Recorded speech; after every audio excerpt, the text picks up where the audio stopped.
Welcome to the Inside Out Money Podcast.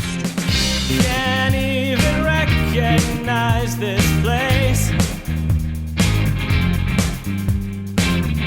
Too many pieces of our past mistakes. Hi, I'm Maggie, and I believe real change starts from the inside out. So let's work together to improve our money and our lives from the inside out. We will explore all things money and our relationship with it. Join me each week with a rotating set of co-hosts, friends, and interviews. Let's jump in. It's time, we going round and round and round and round and round. Hey, everyone. Hey, Maggie. Hey, Maggie. Hey, Maggie. Hi.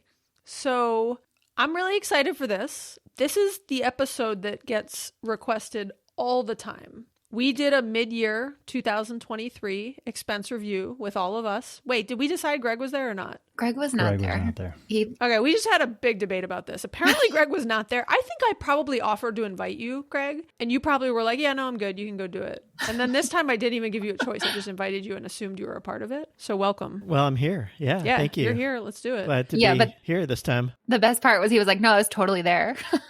Oh, yeah, he was convinced he was there. And then I believed Liz because I was like, I have a bad memory. So Liz is probably right. He probably was there. And then Greg said he was there. So I was like, or no, Liz said he wasn't there. I don't know. Andrew opted for like, I don't know. I'm going to let you guys work it out. Okay. Anyways, we're now here. It is 2023 is wrapped up. We're a few weeks into 2024 and we are all ready to unveil our full year of spending, which I just think is exciting. It's the first time we've all done this as Inside Out Money co-hosts. And it's Greg and I's first year being early retired. So I was particularly interested to see where we landed in what is kind of a newish lifestyle for us. Mm-hmm. And we're going to jump in. In the past, we've gone into like why expense tracking is important to us. I think we can just get past that and say it's incredibly important to all of us. You two, you two as in like Liz and Andrew have been doing it way longer. Knowledge is power. Yeah. Yeah. What gets measured gets improved. There we go. Greg, you got a pithy line? Nothing pithy. I guess I would. I'll drag it out. Instead, I'll be the opposite of pithy. But okay. I think expense tracking is important. And I also think it's important to do it as your year goes. I think at the end of the year is great, but also real-time tracking and adjusting along the way is also very critical. That's my one little plug that I'll say. Yeah, great addition, Greg. I'm already glad we invited you this time. I should probably leave at this point. It's only going to be downhill from here. Mic drop. If I keep talking. Okay, and then let's talk about how we're expense tracking. I think last time we all went through our, detailed methods. Let's do a quick version where on the count of 3, we just all say at the same time how we're tracking our expenses right now. We'll see how this goes. 1, 2, 3. Monarch money. Money and a spreadsheet. Monarch money and a spreadsheet. We're the same way. Monarch money and a spreadsheet. Same. Mm-hmm. And yeah, so, we did a whole episode. We'll put a link in the show notes to the Mint retiring episode and a review. Liz, you did a bunch of reviews on Liz Gets Loaded, which is your podcast, about other expense tracking tools and YNAB, and even you switching from YNAB to Monarch. So we'll put links to all of those. But in the end, without even directly pushing, we weren't aggressively pushing it on anyone. And Erica started to use it too. Oh, cool. So Erica's not here because she doesn't track her expenses, but she is her and the landlord, who is what she lovingly refers to as her husband to keep him anonymous. They are now using Monarch. And so she'll join this mid-year in 2024 for us to do an expense review. Yeah, that's interesting that all of us landed there totally uncoordinated within the last couple of months. I mean, I'm sure some influence from us talking about it. Yeah, I didn't look at anything else. As soon as Maggie had done her research, I was like, I'm too busy to look for other things. So oh, cool. Well, then it was. No, I tried Monarch before and I didn't love it. And then Maggie, you and Greg mentioned something on your episode about how it handles incoming transactions that I didn't know about it, and I was like, ooh, maybe I'll give it another shot. And then I really like it. Yeah, we're big fans of it so far. They should sponsor us. Except we don't do that, but they should. They should send us stickers. They will in a little way because I'll put some referral links to Monarch. Oh, nice. Some of our referral links to Monarch in the show notes for people if you're interested in it. Love it. Okay, so we're just going to jump in. We will each share our totals, and then we're going to go through and share some insights about what our top spend categories were, what we felt good about, what we want to, change or improve next year, and we'll take it from there. And then we've got some listener questions from Instagram that we'll cover at the very end. Great. That sounds great. Okay, Liz, ladies first. Well, What'd you spend? so we're all sharing numbers, not including a mortgage. You gotta just share the number, not all the. I'm just messing with you. Go ahead. No, but okay. So Maggie and Greg and Andrew and his wife don't share a number with their expenses are without a mortgage because they already paid off their mortgage. I share my numbers without a mortgage because I don't want to tell you what my mortgage is because it's really high and it's embarrassing. And also, it just makes it easier for us all to like compare. Yeah, it's more apples to apples when you take sure. the housing cost out. So anyway, so our total. I would lead with that, not your embarrassingly large mortgage. I just think it's like more than people should spend on a house, but whatever. Anyways, our total spending for the year was $142,000 and $911. I said that weird. $142,911. Okay. Basically 142,000. Or we Correct. round up 143,000. I'm good either way. Okay. And then maybe you should, we're not going to get into details, but maybe you should give your total without the car purchase. Yeah. Because you paid off a Okay. lot of a car this year, right? Yeah. So we decided to buy a new to us car this year and we paid most of it. It's all paid off now, but we paid off most of it in the year of 2023. And so minus that like one-time large expense, our total would have been $117,000. Okay. So about $45K was the car. Remember that number, 117, because it's eerily close to someone else's number. Hint, hint, not Andrew, because yours is really low. Okay, Andrew, what do you have? All right, I'll go next. So we spent $82,084. Always impressive to me. Yeah, I Thank you. agree. That's so low. Yeah, it's good. A lot of discipline in this household. I have the highest. I win. Okay, Greg, why don't you share ours? So our yearly total was 111.8. So rounds up to 112,000. You're getting even more confusing with the 0.8. Yeah, okay. $111,849. You don't get to share the number anymore, dude. You're out. I'm just kidding. Greg's like, I didn't even want to be here. Greg's like, I was too polite to question why I was invited to this one and not the last one. I was just napping on the couch and you woke me up and Yeah. told me to get on here. Ironically, I was full asleep on the couch and Greg woke me up and said we have to. Were you asleep too? No. Oh, okay. I was like sound asleep and it was lovely. So we've got Liz at 117, we've got Greg and Maggie at 112, and we've got Andrew and Crystal at 82. Yeah. And I really like the car one's interesting. It's like I want to include it, but I also feel like those are like once in a 5 to 10 year purchases for maybe 5 to 15 year purchases for people kind of in our category. I definitely don't like including cars. I Yeah. don't. And Do you do some sort of like split yeah, expense? I over like the course using of- what my finance You friends depreciate it? call an adjusted number. And so, in corporate finance, you remove one-time charges so you can make comparisons year to year a lot easier. And so I always treat Yeah. these kind of big one-time things outside of the norm. So what I'm most concerned with in terms of the comparison year to year and what I find most helpful is what I call the lifestyle number, right? It's like, what is your base lifestyle at?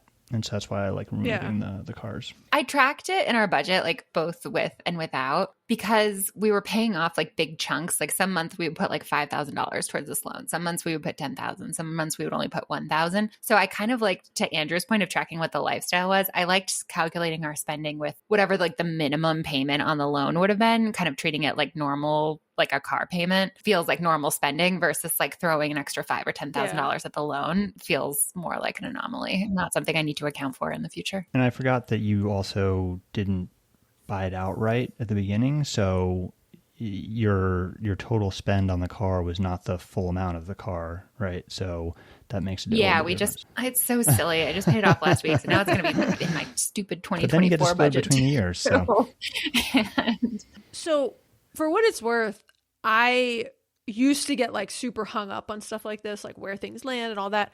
I will say what I do tend to look at now is our total number, because that to me is a lifestyle number. I've made all those decisions, but I will mentally like look at that number and think like, oh, that thing was optional. I didn't have to get braces this year. I didn't have to do blah, blah, blah. And then in my head, I'm like, okay, we could easily live on $80,000 Yeah. a year. We kind of did that, Liz, in our episode of like, what would we cut if times got tough? Exactly. Yeah. Oh, I mean, I was doing math as we were going into this episode. I was like, okay, so if we hadn't gone to Mexico and I hadn't bought the car and my dog hadn't gotten sick, then I would have had a lower score and the than optionals, Maggie. right? Like your dog getting sick, you can't control, but you can control Mexico. You can control the car. You make decisions. But I like the higher number sometimes because that right now, that is our lifestyle choices. We've decided to, spend that money. And then the only other thing I'll add for ours or for mine and Greg's is we are a family of, well, we should say this for everybody, right? For people that might be new here. Greg and I are a family of 2 adults and 3 kids, but our account, it doesn't include a mortgage, like Liz said, because we paid ours off. And it doesn't include child support, which is another expense in our household. And we just don't show that for it's like incredibly uncontrollable and just confidential. We prefer not to share it. And Andrew is a household of Andrew is a household of 2 adults and 2 kids. Liz is a household of 2 adults and dogs. Yeah. Living it up. No kids. That's why we spend so much money. Our We're Instagram like, poll of brunch, who vacation. spent the most. No surprise, because I think people are fairly familiar with the fact that Liz spends the most based on past I mean, her episode Instagram discussions. handle is Liz Gets Loaded. Yeah. It is. I spent a lot of money on mimosas. Yeah. JK, I don't. 54% of people believe you spent the most. 21% of people believed I spent the most. Greg and I spent the most. And 16% of people who are very uninformed They must be new listeners. believe that Andrew. They must be new here. New They followers. must have misunderstood the assignment or be new here. Yeah. They made a typo. Yeah, they thought it said who spent the least. Okay. Let's let's dig in on just like thoughts on our spend. I know we started to get into it a little bit, but like Liz, where are you at? How do you feel about the year? What are your top categories? Give us the rundown. I feel good from a money perspective about the year. Like there was a lot of challenging stuff happening this year, but when I was looking back on it, I looked and like, wow, we had the highest income that we've ever had, like by a good chunk, and we invested more money than we ever had by a good chunk. And we also spent like a lot more than we ever have by a good chunk. So, I mean, as long as that's balanced, like I felt we spent a lot of money on things that made me happy. So I was pumped about that. There were a few things. So we talked about the car. I said, I don't know. I feel like I get weird at math. I was like, wait, was it 25K we paid off? 45? I don't know. Some big chunk of money towards this car happened this year. Travel was a big one for us. Charity is always a big one for us. We had almost $10,000 in vet bills, which like, you don't choose when your pets get sick. You do choose to have pets and kind of know that is maybe coming for you eventually, especially when they live for a very long time. But I think on the pets, like we've talked about before, there's no like, I don't know the word for it, but like there's no regret there. There's no bad, right? It's like you feel good that you did everything you could and that you know. Absolutely. Yeah, 100%. And it was like I mean, there are a few moments in my life where I'm like, I'm really happy that I've made a lot of good choices and had a lot of good luck. And I'm in this like secure financial position, like layoffs in early pandemic days, taking your pet to the emergency room. Like there are some situations where you're like, all right, I actually have like a good amount of money in the bank. And like, that's going to make this whole situation go a lot easier. But I guess I think, again, going back to that conversation about like lifestyle number, we've decided that like once all the pets that live in our home have moved out, that like, that's it. So, when I think about early retirement, I don't plan for a year with $10,000 in vet bills because I'm not planning on that. So Liz, travel was your largest category outside of the car. I know, it was so dumb because we spent $18,000 for that much money. We should have a lot more to show for it. Like we did not go on some grand world tour. We went to Mexico for a week. We did a couple weekend trips. We went to a couple weddings. I went on like a meditation retreat. It just didn't feel like for $18,000. I was like, did we go on a fancy international vacation? I think that was terrible though, given I don't think you really do any significant travel hacking. We didn't use, maybe there were maybe a few hotel nights were on point. When you compare it to like international trips or something, which Greg and I did, we use like hundreds of thousands of miles to pay for 10 grand worth of plane tickets. So, I mean, yeah, I don't think I did, given like you listed kind of all the trips you went on, like in our notes, which we don't need to get into here, but it was like 6 or 7 cool trips. And I didn't think that was outrageous. Like, yes, if you were, really trying to be super frugal, that could have been cheaper, but you had like 6 or 7 really cool out of town experiences. Yeah, that's fair. I mean, I think just, right. I don't know. Maybe I'm experiencing internet shame. I'm like, I just feel like people are like, I went to Europe for 3 weeks and I only spent $27. And like, we went to San Francisco for a week and it was thousands of dollars. I mean, we went to like one dinner at just a very high end restaurant that it was $1,000 on its own. We spent so much on lifts that week. And I was like, Did you have a good time? Yeah, it was fun. Yeah, I liked it, but we could have made some better choices. Next year, I hope to spend the same amount and to just like have more passports. It was 2 vet bills. Think of it that way. Yeah, I had a lot more fun with. Yeah. Yeah, let's see. Another outlier for us that might be interesting to mention. We spent about $4,000 on home decor this year, which is like for sure an outlier. I've never spent that much. And it was all at one time. Like we worked with a designer. We've been in our home for a couple of years and there were just a few places where I knew I was like, I think I need a table here maybe, or like this wall isn't quite right. It needs different artwork, but I don't know what. And so we worked with someone and spent all that in one chunk. And then now in exchange, I get to like be like, okay, hands clean. I'm done decorating my house. Like it's over, which is a great feeling. Totally worth it. It's like you staged it for when you're going to sell it. I staged it I was for thinking living you here staged it for like enjoying your Right, exactly. You get the benefit of enjoying it, right? Yeah. And now you don't need to stage your house. Think about people who do all that when they're you think about you're like getting something ready to sell it and you get it all cleaned up and then you're like, actually, this is looking pretty nice. It's good to do that when you actually live somewhere and you're going to keep it. Mm-hmm. Right. I fully agree. I'm glad that we get to enjoy it and have it be nice now. But I'm glad I'm not spending any mental bandwidth. Like, again, looking at that corner being like, I know that corner needs something, but I don't know what. Now I get to focus that brain power on other things. I feel like we're just making you feel good about all your expenses. I already feel good about all these expenses. I had a hard time with it. I'll be really honest. Like when we did the mid-year one, I was like, oh my God. And we joked about it and it's totally fine. But I was like, wait, am I doing something wrong? Like my expenses were so much higher than Andrew's and Maggie's. And like, am I a fraud? Do I know nothing about money? Like, am I just out here talking about stuff and I don't know? And I have then come full circle. Like I put in the show notes, and this is real. I was, we had just a really rough last quarter of the year. Like a really good friend of ours has like a pretty serious cancer diagnosis.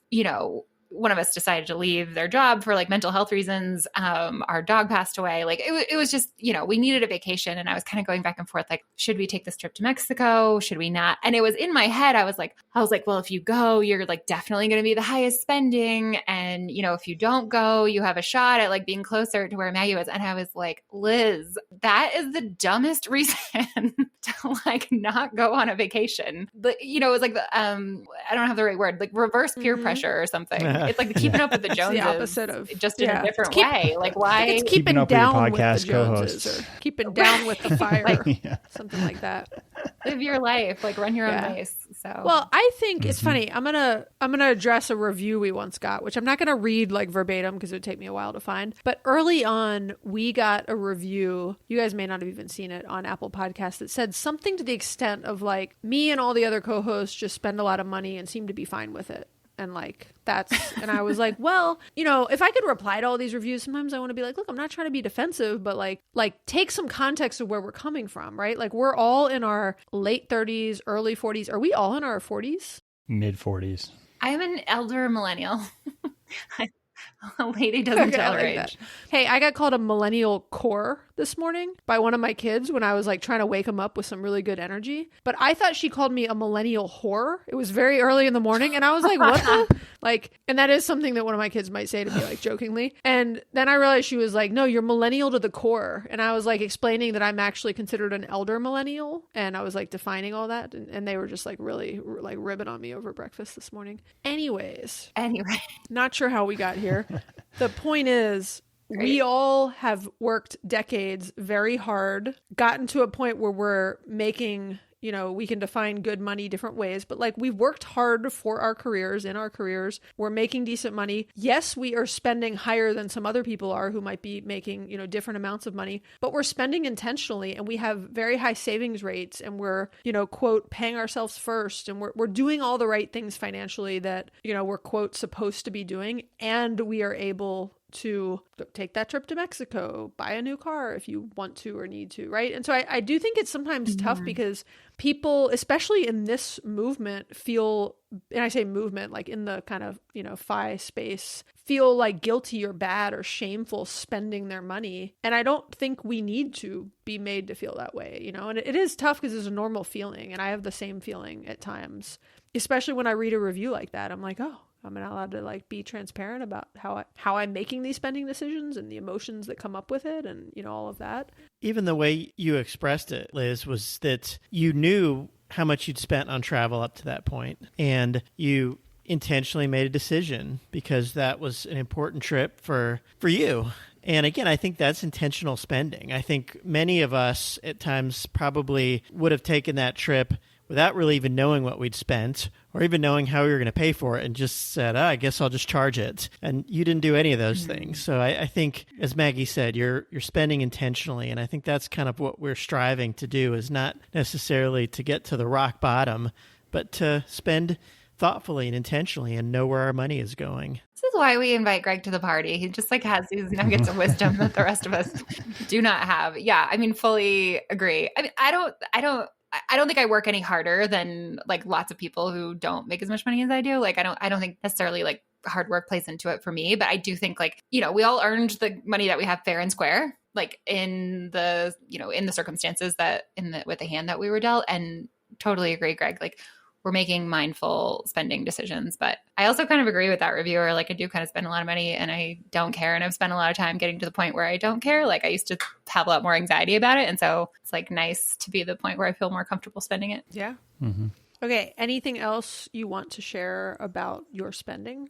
I was going to mention just a couple splurges in our household that like definitely make me really happy, like things I've spent money on and feel good about. House cleaning is one of them. We spend almost $6,000, about $500 a month on our house cleaners. They're lovely women who run their own business, and house cleaning, as we talked about, Maggie, in our episode of like things we would cut if we needed to. This is almost at the bottom of my list.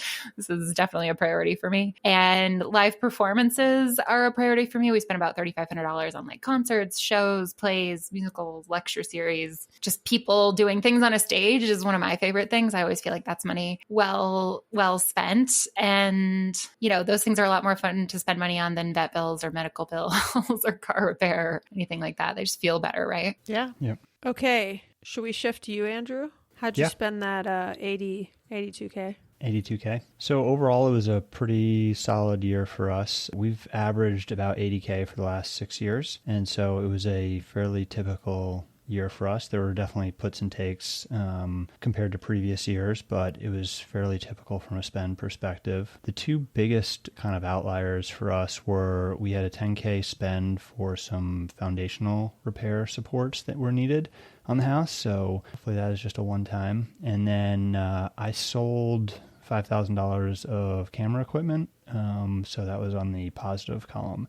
All of my net, so my 82K, our 82K is a net number. So, if I sell some bike stuff or I sell some photography gear, those are net numbers for me. And then some other insights. Our biggest expense was groceries. Probably no surprise there. $12,000 in groceries. I consume a lot of food, given how much I ride my bike. So that's a big one for us. A couple things that I was pleased with: our Amazon spend. We've cut it now almost in half to where it was 2 years ago. So feel good about that. It's just cutting back on just the random stuff on Amazon. Hey, how does Crystal feel about that? Like, has she noticed or like felt like? I'd say it's probably mostly me cutting back on some of the random stuff that I was buying. I didn't mean to shoot to Crystal as if she's, yeah.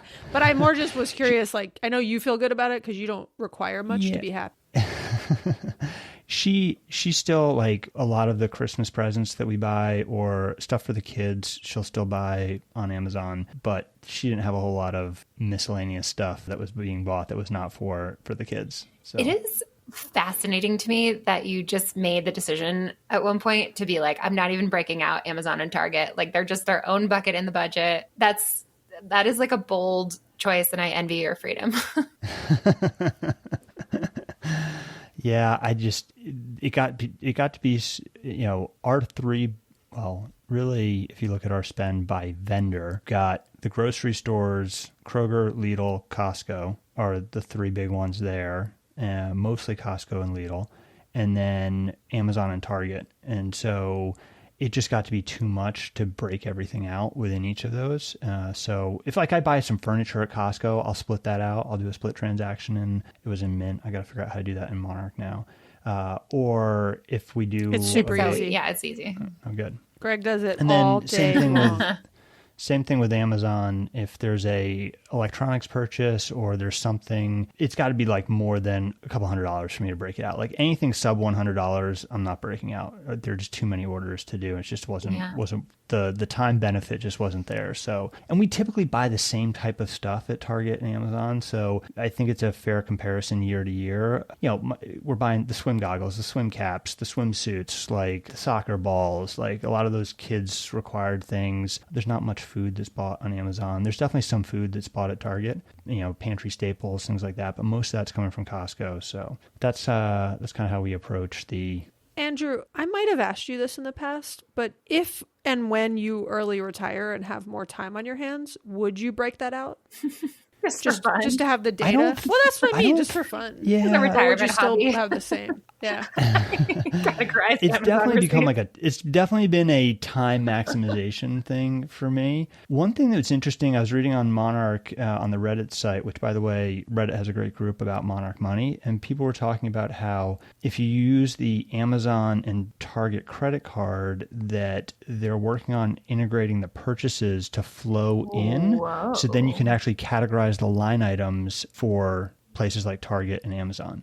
So that would be really cool. That would make it a lot simpler to not have to split the transaction into 6 different things. You can just go run down each of the line items and be able to categorize them. So that would be a neat function. But I think in the grand scheme of things, it's right now for us, the time benefit isn't there. Maybe in the future when I've got a lot more time, maybe that time benefit becomes more valuable for us to split it out. All right, next, sporting goods. So this was a huge one. So last year I spent $20,000 on bikes. So I bought some really nice bikes, and I sold my car. I sold my Tesla in order to buy those bikes, downgraded to a 2015 Toyota RAV4 for my Tesla Model S. And this year I was committed to, because I'd spent so much last year on bikes, if I wanted a new bike, I was going to have to sell some bikes. And so I pretty much held to that. I got 2 new bikes, but I'd sold 2. And so the total spend was $2,600 in the sporting goods category versus $20,000 last year. So felt good about that. It's awesome. I also ride my bike to work. So I kind of view that as it's almost like I'm saving so much money by not driving my car to work. That feels like a gas expense. Yes, I can spend the money on the bikes because I'm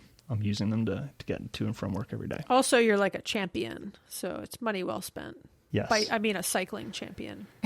And then other things. So Wait, can I ask?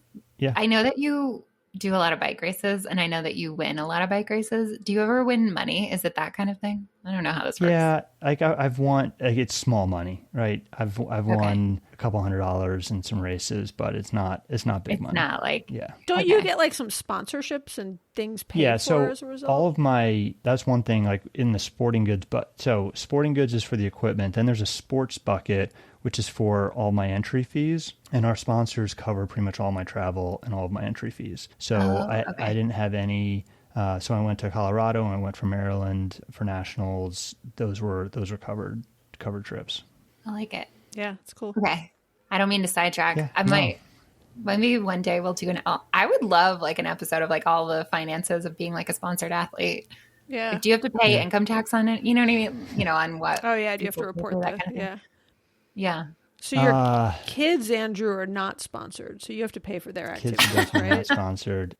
That's a big chunk there. Get 'em to I work saw on that number. Whoa. Yeah, so kids activities is number 4 on our list. So it goes groceries at $12K, home improvement was the $10K for the foundation, then property tax was $10K, and then kids activities is number 4 for us at $9K. So The big kids activities, Maggie, I think you've got a lot of these as well. I've talked about this before. Like when we had the daycare expense, I was like jumping up and down when my kids went into kindergarten because daycare fell off a cliff. And then I didn't think through that those expenses were going to ramp up when they started doing all the activities. There's like a lull in between daycare and some activities for a few years, like I don't know, some time period, but it's kind of like that kindergarten, first grade, you have kind of like just temporary lull, and then they start doing all these activities, and you got all these. You get a little comfortable that like things have gone, and then you're like, nope, don't get too comfortable. It's going right back up.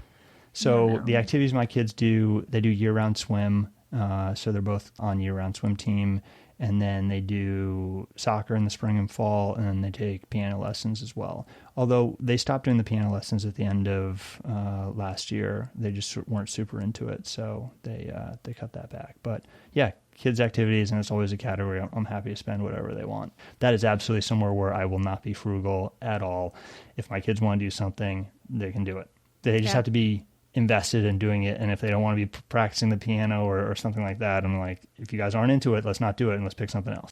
Yeah, we tell our kids the same. We're like, we'll pay for this expensive club volleyball, but if we do it, you're going. You're not. So when you're complaining about it and the season hasn't started, I'm like, let me know because I haven't paid the bill yet. I'm happy to pay it, but once I pay it, you go to every practice unless you were like, seriously ill. But are there moments when I don't have kids, so again, I don't know how this works. Are there like expensive soccer balls and inexpensive soccer balls, or? I mean, there is, but it's not a huge variance. Okay. It is when you get into like club level stuff, I would say. There's definitely like, it's a lot more expensive to do certain things. And, the volleyball they need to practice with, like I can't buy them a $10 volleyball from Target. I ideally need to buy them the one that's $40. That's the actual type of game ball they play with to practice with at home. I don't have to, but like little stuff, but it's not. Yeah. I don't think it's, crazy. It's not like, cycling where it's like, if you're going to be really competitive in cycling, you need an expensive bike. Like, or good bikes are expensive, I guess is a better way to say it. You can swim in a bathing suit that's like, $30 or $60. And it's like, that is the same speed, one good thing. Yep. And then on the travel vacation side, we took 2 vacations to Hilton Head. One nice thing is both of those are drivable, so we didn't have the airline expenses for those. And then I decided that it was after the one we went in the spring for spring break, I paid cash for that hotel. It was about $2,000 for the week. And then I decided to start using some of my Amex points.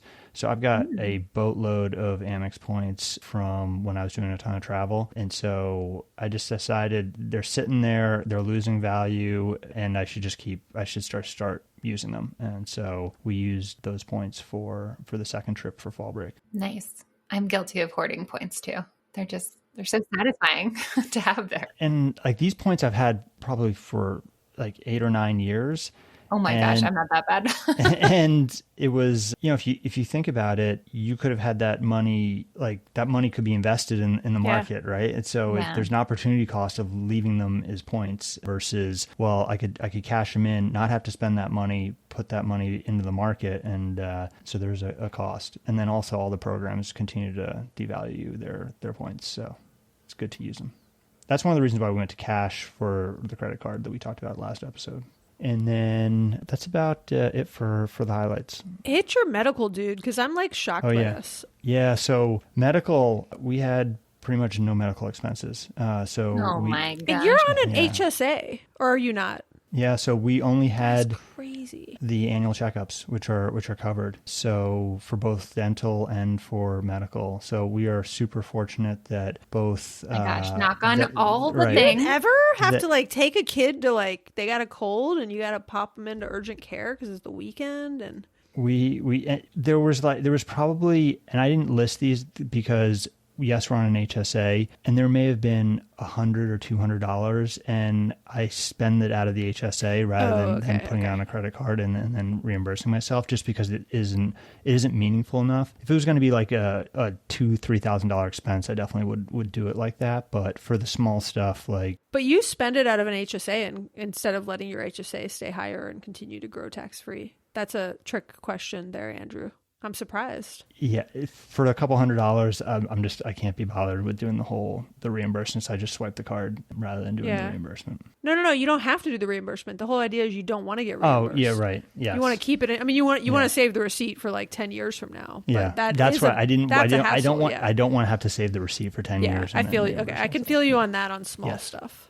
Yeah. But you would if it was a couple $1,000s. But Correct. Not for Yeah. If it was a couple $1,000s, Got I would put it on a credit card and then I'd hold on to that receipt. And then I'd save it and pull it out in the future. Got it. Okay. Just checking. I was a little concerned on your behalf, Andrew. I feel like as a professional athlete with multiple children, that is like wild to me. Like I just have two like healthy adults over here. We spent, I think our medical total was about $6,500 just because of like bodies don't work sometimes. Yeah. I mean, also, like, all it takes is one crash and my medical bills go through the roof. Now, one thing is I do have separate insurance that covers me for any accident on the bike. So I have like $25,000 worth of insurance that. That's kind of cool. Yeah. So it's through USA Cycling for my racing license. Cool. So that's super helpful, right? So I'm covered from any accident on the bike. And is that not like super expensive? Like, No, that's it's like pretty $100. affordable? Yeah. Oh, It's super wow. cheap. Yeah. Can I get that? Do I need to actually be like a serious? I might need that. You've got to be involved in retirement. an accident on a bicycle. But What do you need, like pickleball insurance, maybe? No, I just wanted to get it and then like use it for anything. But no, we Jogging. like, and this has been the case for years. I mean, we have not had significant medical expenses outside. Like the biggest medical expenses we've had was the birth of our kids, and so we've knocking been on wood for you, extremely Andrew. fortunate. Seriously, go outside, turn around 3 times, spit know. over your left shoulder. Like you are tempting fate. Yeah, That is very, very impressive. I think for Liz, for wherever you feel like your spending is high, wait till we get to our medical spending. It was the highest of everybody's. It's so that's the ridiculous. highlights for us. Okay, awesome, Andrew. On to Maggie and Amazing. Greg. Greg, you want to hit ours? Well, I actually had one quick question for Andrew. Yeah, go for it. I noticed you didn't have restaurants listed. Is that just it was small enough that it didn't quite hit your top 10? And do you guys just really, because I know you eat a lot, is it just one of those things where it's just so, it would be so expensive to eat out that you just don't do it often? Or Yeah, so our restaurant bill. You broke it out down below. Yeah, I did I break think it we out. have So food spending later in the show notes, and I it will tell you that I is it was number 14 at 1,800.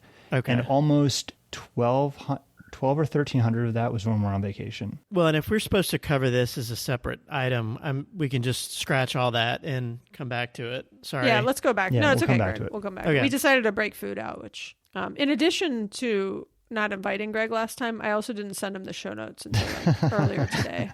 Because, I mean, if I had them, I'm always Yeah, prepared. he would have I read would've them. Yeah, read he them. would have spent Memorized a lot of time. Yeah, exactly.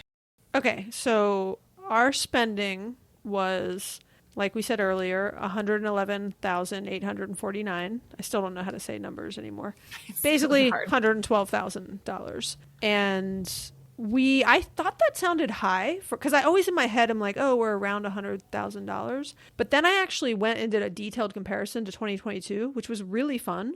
I don't usually do that very cleanly, and I think we were going to kind of clean up how we track this. And our 2022 spend of comparable, again with like child support removed, was $116,000. So we're actually down 4% year over year.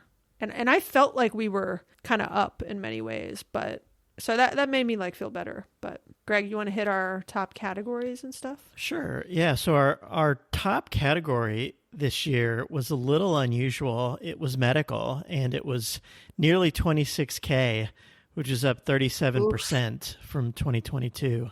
That was kind of interesting. Well, Greg, if you remember, 2022 was so high because we had like 6 months of Cobra Right. in there. That's why that was.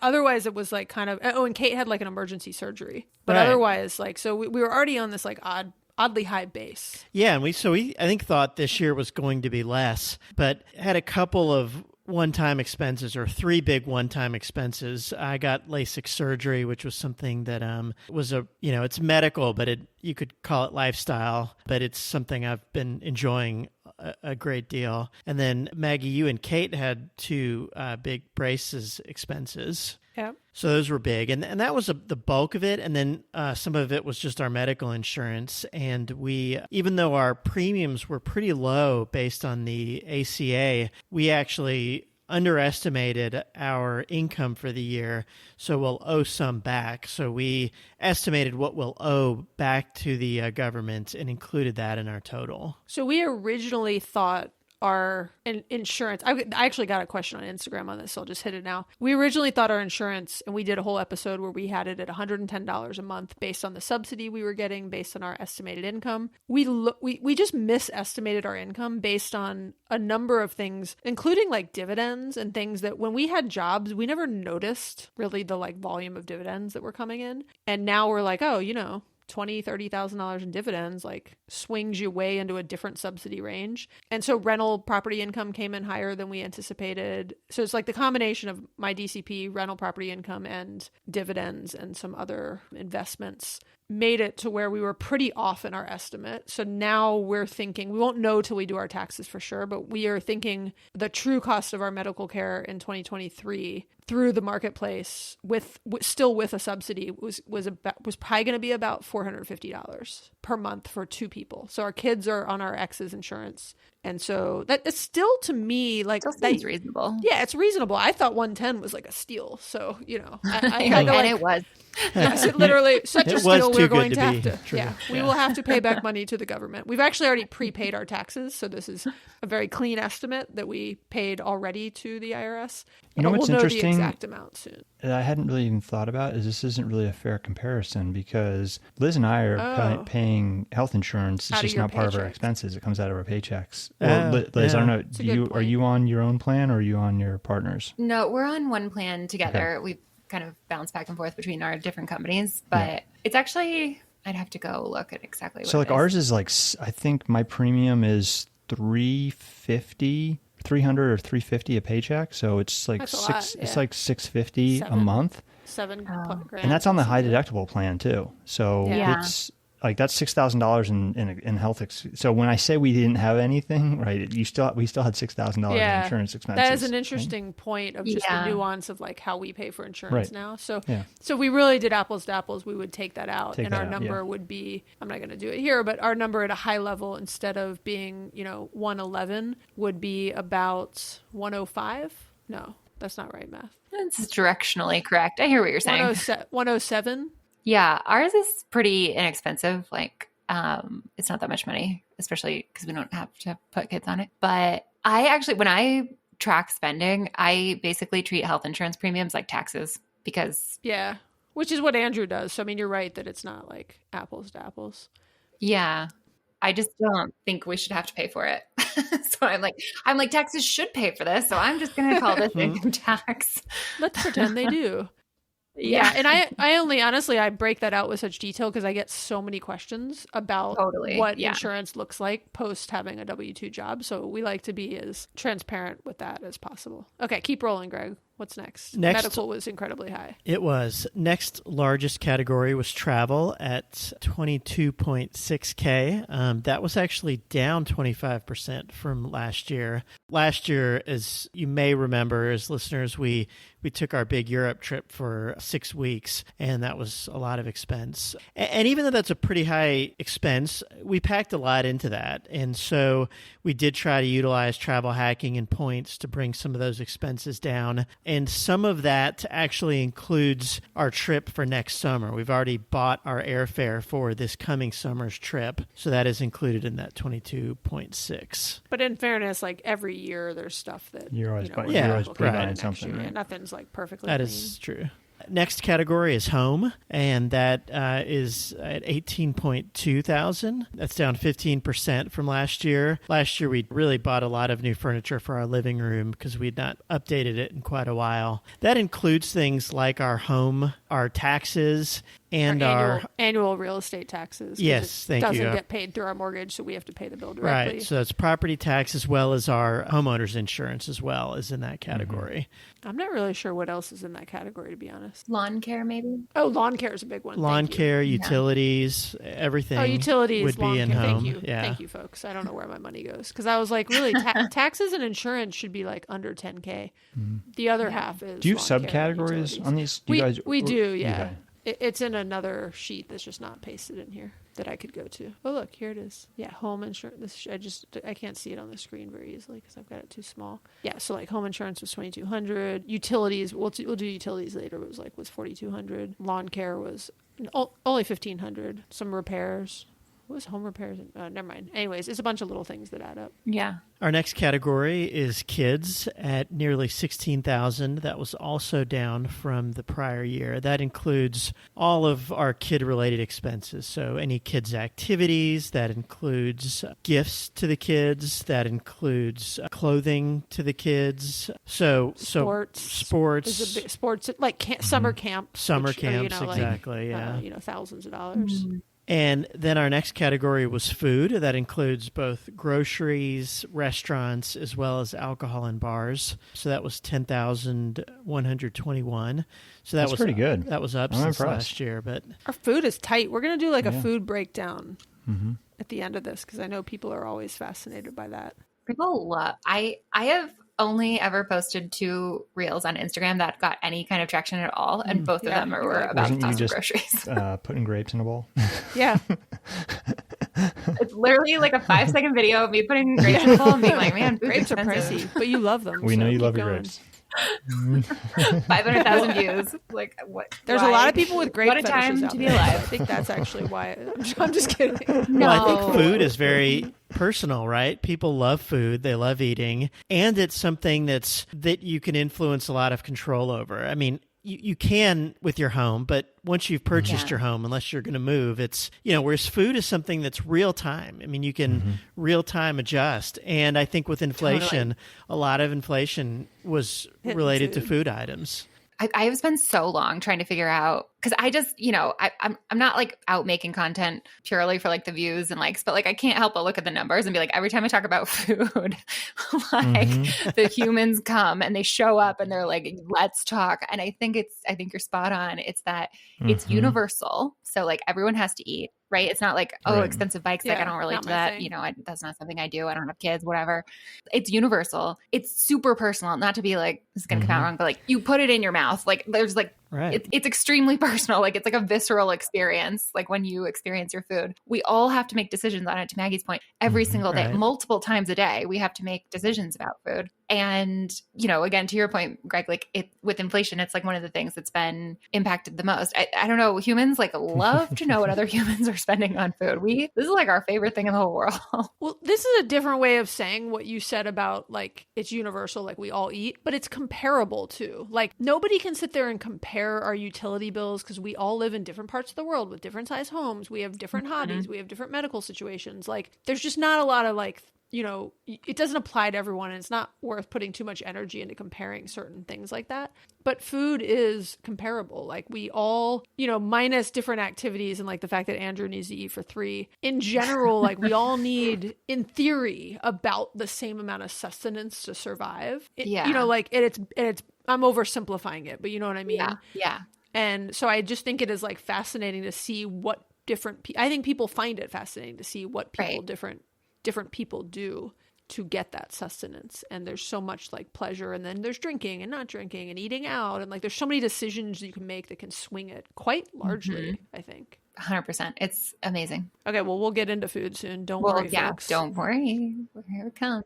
Greg, what else is worth sharing? Oh, what do we spend like a teeny tiny amount on that's kind of impressive? I think you're referring to gasoline. Yes. Yeah. So with our Tesla and Maggie basically deciding to not use the gas car unless it was absolutely necessary, we did the majority of our family driving in the EV. So we spent only $281 on gas, which was, it's not a whole lot. So it was pretty cool. Impressive. About a tank a month, and barely even that. Yeah, I mean, I go to great lengths. Like if Greg's gone, which he's gone a lot in the car, I often am just like, oh, I'll just ride my bike. If I ride my bike to pickleball, if the weather's decent, I can get, not the same kind of riding bike that you're doing, Andrew. Mine's like a bicycle, and USA, whatever, cycling will not insure me for it. Oh, I wish I don't break out gas separately. Yeah, I was going to ask you, Liz, what do you spend on gas? Driving. I don't know. I mean, we bought an EV in April, so we probably spent $50 on gas last year or something. Even less, yeah, because you rarely ever. Yeah, I don't drive that much anyways, but I don't even. this is like a personal thing. I used to break out gas, like parking, tolls, insurance. And something about it energetically just bothered me that there were so many lines in my budget that were dedicated to cars and driving. And so now I just have one category and it's called driving. And everything goes into that: insurance, tolls, parking, etc. The only thing I broke out separately was the actual car payments, because those are obviously big and temporary. That works. Yeah. Okay, one final thing I'll note on our money, just because I thought this was interesting because I do track it. So, Andrew, you track, like, you call it your puts and takes, which I like, and, you know, you sold like $5,000 worth of camera equipment. I would track that if I sold something like, you know, if I bought a new car and sold a car to pay for that and go towards that. Wink, wink. We'll talk about that later. But I don't do it for like little things, you know, like I sell a lot of stuff, like as I'm decluttering and other things, I'll sell things that are worth something, and like, you know, old kids furniture or clothing and just all sorts of stuff. And I do keep a sheet just because I think it's fun. And this year I sold 78, I say things, but sometimes it was like a batch of like, you know, 100 LOL dolls of the kids or something. But I made $2,116 from everything I sold this year, which is like, nice. I don't know, kind of cool. Yeah. I didn't do it as a awesome. positive in my budget though, but I just went and looked it up, and kind of a fun number. And like that was it. in like, you know, sometimes selling something for $2, and then sometimes like, I think we sold a skateboard ramp for a few $100, and we sold some, you know, old kids bikes, some bigger ticket items and small stuff. Okay. We've decided to break this into 2 episodes because it was such a long episode. So stay tuned for part 2, where we break down our food expenses in great detail, more than you ever wanted to know about what we're all eating.